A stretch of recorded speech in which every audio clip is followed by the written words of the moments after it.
folks, this is the 16th.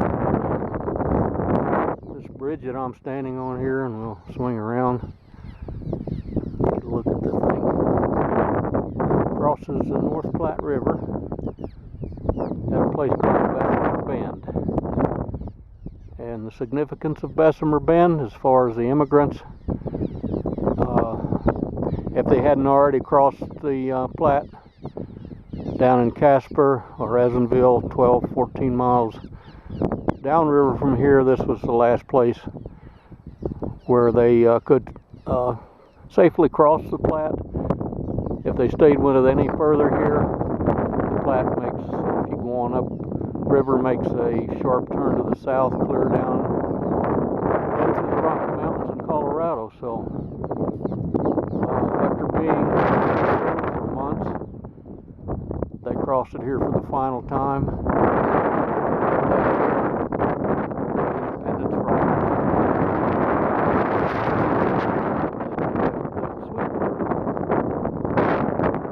So that's where I'm headed.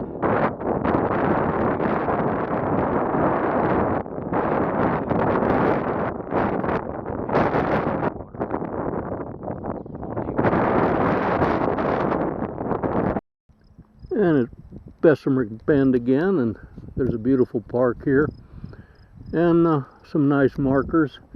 This one especially, and I quote, "From the moment humans first saw these red buttes, an enduring memory and sense of place were created." Right over there past those power poles, and over there you can see them. Gone for centuries now are the Aboriginal people that hunted bison on the plains around you, and trappers that ventured here seeking beaver, mink, and otter. Gone are the pioneers that struggled to keep their footing as they forded the cold North Platte, and the first prospectors seeking fortune from the land itself. Gone, but all shared the memory of this place. Here you can be sure of some things, even though they left no mark on the land. Here a child sat near a campfire and heard a wolf howling in the cool, damp air of an early summer night, as she wondered what the Oregon would be like. From the ridge across the river, an Arapaho warrior saw the first wagons crossing and rode away to share his discovery with the elders in his camp. Beneath a slate gray sky blowing snow in October 1856, a party of the faithful buried their dead with what was frozen strength they could muster. In 1861, a Pony Express rider hurried his mount westward carrying President Abraham Lincoln's first inaugural address. A month later, the Express relayed news of the start of the war between the states to an anxious California. Each of them saw much of what we see today during their fleeting visit to this bend in the river. We are brief visitors ourselves, like the shadows of those who came before us. Yet that does not diminish the importance of what occurred here. We share their fears of the unknown path ahead, the tears and suffering, the laughter and hard work that accompany the growth of our nation. Our presence here today affirms the worth of experiences by those long departed from this place. This is Tuesday, June the 17th, and I'm out here on a section of the Oregon Trail in Wyoming. And all along this particular section of road, the trail is pretty much superimposed right over the road. But there's swales all along too, and it's what a coincidence. This morning I have an opportunity to talk to a gentleman I met a year ago who made a presentation about these trails. This is Reed Miller, and he's by here this morning. Tell us what's going on, Reed. Hi. Hello, good morning. This is the annual rewrite of the Pony Express National Historic Trail by members of the National Pony Express Association. Let me check with Jay here real quick, and I'll... Okay, we're going to break here just a second.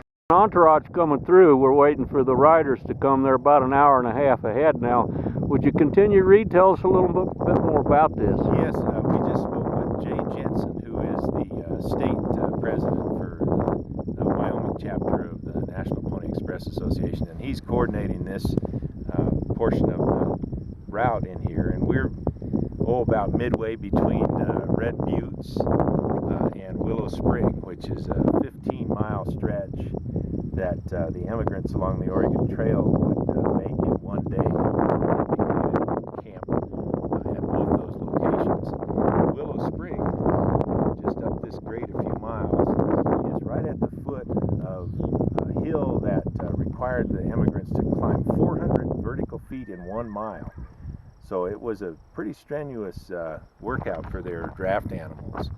And once you reach the top of that grade, you're on what we call Prospect Hill.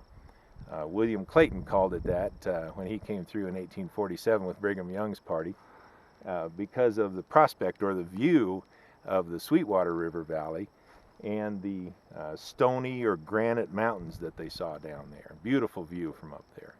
So that's where you're headed on foot, but the Pony Express Reride this year, the 35th annual Reride, is headed east, downslope here and downriver when they reach the North Platte. And they'll end up about 4 days from now in St. Joseph, Missouri. 4 days. It's taken me 50 days to get to where I'm at right now. From Missouri? I left Independence Wow. 50 days ago. 50 days. That's just about typical. A lot of the parties... Well, I'll be at Independence Rock before the 4th, but yes. they were shooting for Independence Rock, I think, and I think I'll be there tomorrow. That's maybe right. At Independence Rock. Yeah, you're doing good. This stretch typically would take 2 days from Red Buttes to Independence Rock. Typically it would be a 2-day stretch. Wow. Yep. Well, Reed, thanks for the interpretation of this and telling us about it. You made a wonderful presentation. I really enjoyed listening to your talk last year back at the center, and thanks for sharing this with us this morning. Well, you bet. You be safe and watch for rattlesnakes. Oh my goodness, Reed! Look at this. What do we got here? Here comes the rider. You better get some footage of that. I've got it running right now. I don't want to be in the wrong place here. I'll get over here with you, okay? All right. This is a Pony Express headed for St. Joe, Missouri. How many days out of Sacramento are they now? They started on the 11th. Okay. Hi.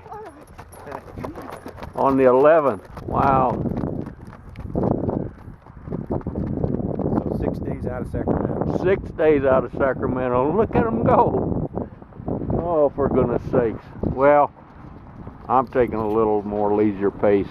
Folks, how about this for a little excitement today? Thanks, Reed. You're welcome. This is Wednesday, June the 18th. Trying to stand in a little cove here, so you might hear me to start with. Another brutal day in the wind. I'm at Independence Rock.